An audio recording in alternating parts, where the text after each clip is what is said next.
فرش ادا پر، بے چین ہے آنے کو ملک فرش ادا پر، اللہ سے آنے کی رضا مانگ رہے ہیں، وہ ملتا نہیں جنت میں ترستے ہیں فرشتے، ملتا نہیں جنت میں ترستے ہیں فرشتے، ارے مجلس کے تبرک کا مزہ مانگ رہے ہیں، مجلس کے تبرک کا مزہ مانگ رہے ہیں۔ ہم اپنے دشمنوں کا بھی نہیں اپمان کرتے ہیں، ہم اپنے دشمنوں کا بھی نہیں اپمان کرتے ہیں، علی والے ہیں ہم ہر ایک کا سمان کرتے ہیں، علی والے ہیں ہم ہر ایک کا سمان کرتے ہیں، بلاؤں سے نہیں ڈرتے ہماری قوم کے بچے، ارے نعرہ علی پڑھ کر ہم بلوان کرتے ہیں۔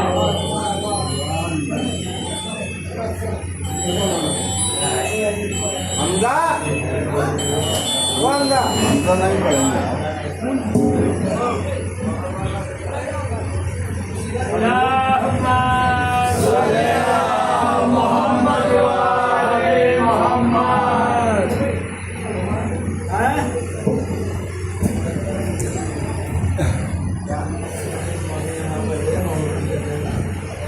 رحم اللہ من قرأ الفاتحہ۔ الرحمن الرحیم مالک یوم الدین اهدنا الصراط المستقيم۔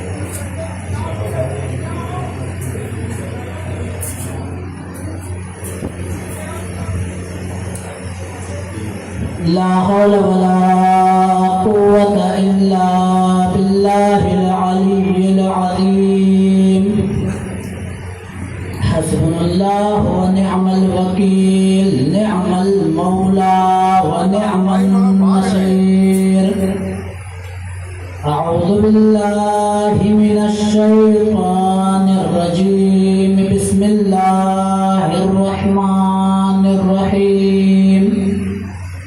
الحمد لله الذي هدانا لهذا وما كنا لنهتدي لولا أن هدانا الله، لقد جاءت رسل ربنا بالحق، الصلاة والسلام والتحية والإكرام على أشرف الأنبياء والمرسلين، خاتم النبيين، مولانا ومولى الثقلين، جد الإمامي الحسنين أبي القاسم محمد،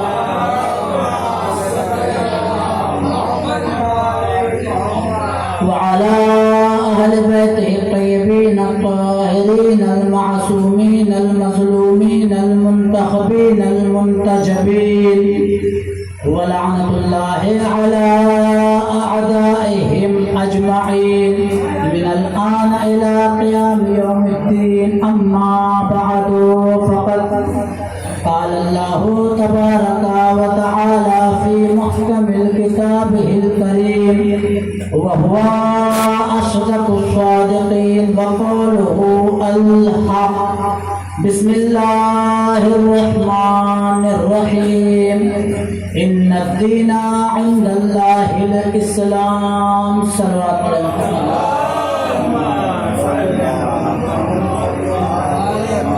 عزیزان محترم، قرآن مجید کا تیسرا نمبر کا سورہ ہے سورہ آل عمران، اور اس کی آیت نمبر 19 ہے، جس میں پروردگار عالم ارشاد فرما رہا ہے کہ ان الدین عند اللہ الاسلام، کہ اللہ کے نزدیک جو سب سے اچھا اور سب سے پسندیدہ دین ہے وہ ہے دین اسلام۔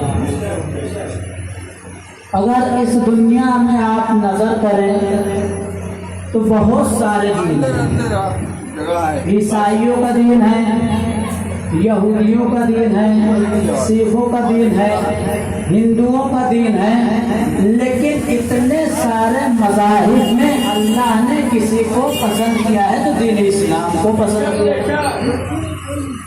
کیا وجہ ہے کہ اتنے سارے دین میں اللہ اگر کسی دین کو پسند کر رہا ہے تو صرف دین اسلام کو پسند کر رہا ہے اور کسی دین کو پسند نہیں کر رہا ہے۔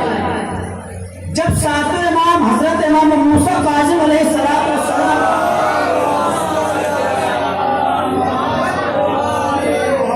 ہمارے ساتویں امام سے پوچھا گیا کہ مولا اتنے سارے دین ہیں، اللہ نے صرف اسلام کو ہی پسند کیوں کیا، جبکہ یہودیوں کا دین ہے اسے اللہ پسند نہیں کرتا، عیسائیوں کا دین ہے اسے اللہ پسند نہیں کرتا، ہندوؤں کا دین ہے اسے اللہ پسند نہیں کرتا، بہت سارے مذاہب ہیں اللہ اسے پسند نہیں کرتا، لیکن اگر کسی مذہب کو پسند کیا ہے تو صرف اسلام کو پسند کیا، کیا وجہ ہے؟ تو ہمارے ساتھ امام نے جواب دیا کہ جس دین کا تعلق علی سے ہے اللہ نے اسے پسند کیا ہے، جس دین کا تعلق علی سے نہیں اللہ نے اسے پسند نہیں کیا۔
اسلام اللہ کے نزدیک اگر کوئی دین ہے تو صرف دین اسلام ہے، اور اللہ نے جتنے بھی انبیاء بھیجے ہیں 1,24,000 سب اسی دین کے لیے آئے ہیں۔ جناب آدم ہے دین اسلام کے لیے، جناب نوح ہے دین اسلام کے لیے، جناب عیسیٰ ہے دین اسلام کے لیے، جناب موسیٰ ہے دین اسلام کے لیے، یہاں تک کہ آخری نبی ہے دین اسلام کے لیے۔ لیکن بس جب تک موسیٰ دین کو پھیلانا چاہتے تھے دین پھیلا نہ سکے، دین ادھورا رہا۔ آدم نے دین کو پھیلانا چاہا، دین ادھورا رہا۔ نوح نے دین کو پھیلانا چاہا، دین ادھورا رہا۔ عیسیٰ نے دین کو پھیلانا چاہا، دین ادھورا رہا۔ موسیٰ نے دین کو پھیلانا چاہا، دین مکمل نہیں ہوا، یہاں تک کہ آخری نبی کا زمانہ آیا۔ نبی نے بھی بہت مشقتیں کی، بہت زحمت اٹھائی، بہت محنت کی، لیکن دین ادھورا رہا، مکمل نہیں ہوا۔ تو نبی نے پوچھا کہ میں تو آخری نبی ہوں، سید المرسلین، خاتم النبی ہے، تو یہ دین مکمل کیسے ہوگا؟ اور اللہ کی طرف سے جواب آیا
علی کے بغیر مکمل نہیں ہو سکتا تو مسلمانوں کا ایمان کیسے مکمل ہو سکتا ہے؟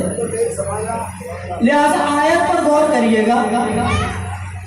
جب آیت نازل ہوئی الیوم اکملت، آج میں نے مکمل کر دیا لکم دینکم، اے رسول تمہارے دین کو، واتممت علیکم نعمتی، اور میں نے میری نعمت کو تمام کر دیا. ایک ہی آیت ہے، 3 حصے بیان کیے. ایک ہی آیت، پہلا حصہ کیا ہے؟ میں نے تمہارے دین کو مکمل کر دیا. دوسرے حصے میں کیا فرما رہا ہے؟ میں نے میری نعمتیں تم پر تمام کی. اب میں آپ لوگوں سے سوال کرتا ہوں کہ مکمل اور تمام میں کیا فرق ہے؟ بھائی اللہ دونوں کا ایک ہی معنی ہے کہ میں نے تمہارے دین کو مکمل کیا، میں نے تمہارے دین کو تمام کیا، یا میں نے میری نعمتیں مکمل کی، میری نعمت تمام کی. لیکن ایک آیت میں 3 حصے ہیں. پہلے 2 حصوں کی میں بات کر لوں. پہلے حصے میں فرما رہے اکمل تو، دوسرے حصے میں فرما رہے اتمم تو. دونوں کا ایک ہی معنی ہے، لیکن الگ الگ صیغے استعمال کرنے کی کیا ضرورت تھی؟ الگ الگ صیغے استعمال کرنے کی کیا ضرورت تھی؟ تو رسول خدا سے سوال کیا گیا کہ اللہ نے الگ الگ صیغے استعمال کیوں کیے ہیں؟ تو رسول نے کہا کہ میں اللہ سے سوال کر لیتا ہوں. رسول نے جب اللہ سے سوال کیا کہ اے پروردگارا، ایک ہی معنی ہے دونوں کے، لیکن الگ الگ کیوں استعمال کیے؟ پہلے حصے میں کہہ رہے الیوم اکملت، دوسرے حصے میں کہہ رہے واتممت علیکم. تو پروردگار نے کہا کہ اکمال کا لفظ وہاں استعمال کیا جاتا ہے جہاں کسی چیز کی گنجائش نہ ہو آنے کی، جہاں کسی چیز کی گنجائش نہیں ہوتی آنے کی. اور اتمام کا لفظ وہاں استعمال کیا جاتا ہے جہاں کسی چیز کے آنے کی گنجائش ہوتی ہے. تو جہاں پر دین اسلام کی بات ہوئی، پروردگار نے وہاں اکمال کا لفظ استعمال کیا. الیوم اکملت لکم دینکم، میں نے دین کو مکمل کر دیا، اس کے بعد کوئی دین نہیں آ سکتا. اتمام کا لفظ وہاں استعمال کیا جہاں نعمت کی بات کی ہے، جہاں نعمت کی بات کی ہے. واتممت علیکم نعمتی، اور میں نے میری نعمت کو تمام کیا. یعنی اس کے بعد نعمت آنے کی گنجائش ہے. یا رسول اللہ، وہ نعمتیں کون سی ہے؟ رسول نے فرمایا علی نعمت ہے، علی کے بعد اللہ دوسری نعمت حاصل کی شکل میں دے گا. صلوات پڑھے محمد.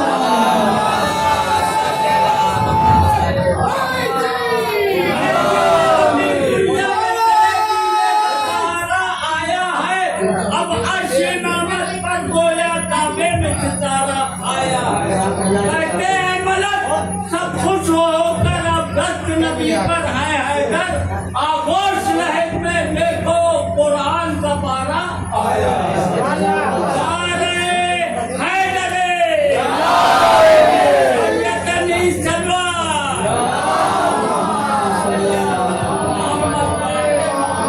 آخری حصے میں کیا ارشاد ہو رہا ہے؟ وَرَضِيتُ لَكُمُ الْإِسْلَامَ دِينًا، اور اے رسول میں تمہارے دین سے راضی ہو گیا. جب اس آیت کی تفسیر آپ پڑھیں گے تو تفسیر میں آپ کو ملے گا کہ روز محشر برپا ہو اور سب اپنے دین پر باقی رہیں گے.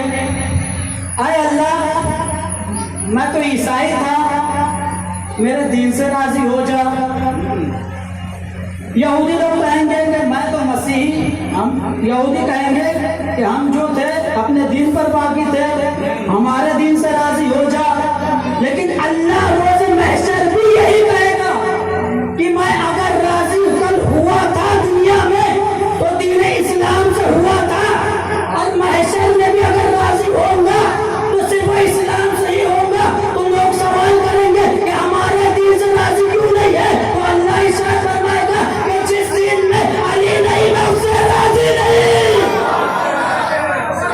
جس دین میں علی نہیں میں اس سے راضی نہیں. لہذا لفظ مولا جو ہے لفظ ولایت ہی سے بنا. یہ جو ولایت ہم کہتے ہیں یہ لفظ مولا سے بنا ہے. یعنی اگر علی کو کسی نے مولا نہیں مانا، علی کی ولایت کا اگر کسی نے اقرار نہیں کیا تو اس کے کوئی اعمال اللہ تعالیٰ قابل قبول نہیں کرے گا۔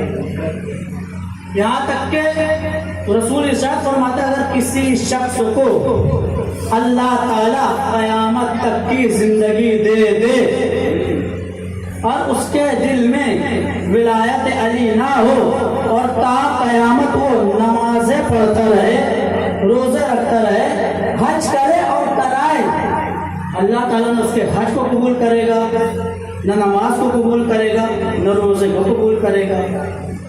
کس لیے؟ دیکھیے ایک آیت میں بیان کرتا ہوں کہ کسی گاؤں میں ایک کنواں تھا، اس کنویں میں جو ہے ایک کتا گر گیا۔ اب گاؤں والوں کو وہی ایک ذریعہ تھا، اسی کنواں سے پانی پیا کرتے تھے، کنویں میں ڈول ڈالا کرتے تھے، پانی نکالا کرتے تھے اور پانی پیا کرتے تھے۔ لیکن جب کتا گر گیا تو لوگ کترانے لگے پانی پینے سے، کتا گر گیا کیسے پانی پیے؟ تو ان میں سے ایک بزرگ نے کہا کہ گاؤں میں عالم دین ہے، ہم اپنے مولانا صاحب سے پوچھ لیتے ہیں کہ اس کا کیا کیا جائے۔ تو وہ لوگ عالم دین کے پاس آئے، مولانا صاحب ہمارے گاؤں میں جو کنواں تھا اس میں کتا گر گیا ہے، اسی کنویں سے ہم پانی پیتے ہیں، لہٰذا آپ کو ذریعہ بتائیں۔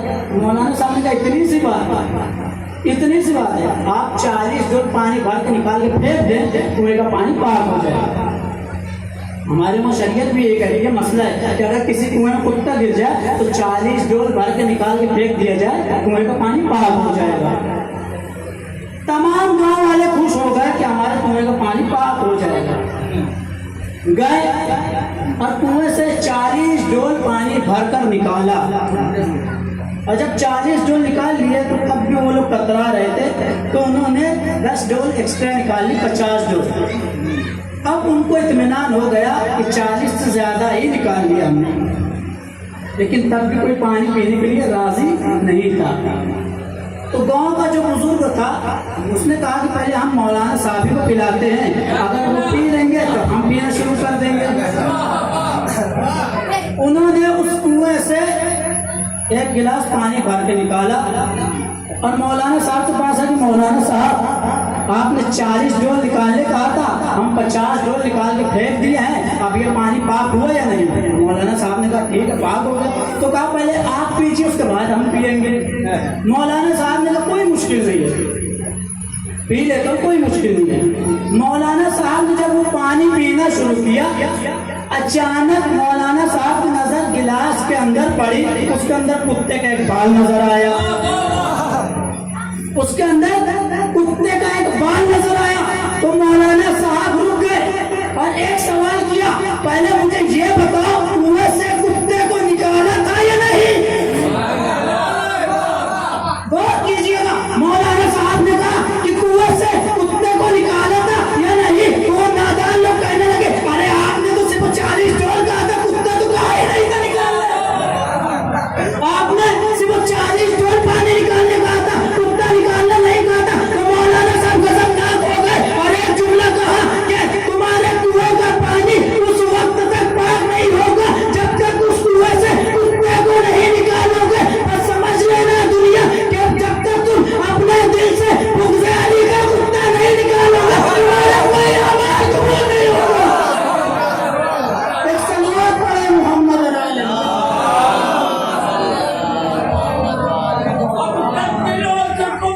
دھڑکن نہیں گئی، کتے ابو تراب کی الجھن نہیں گئی۔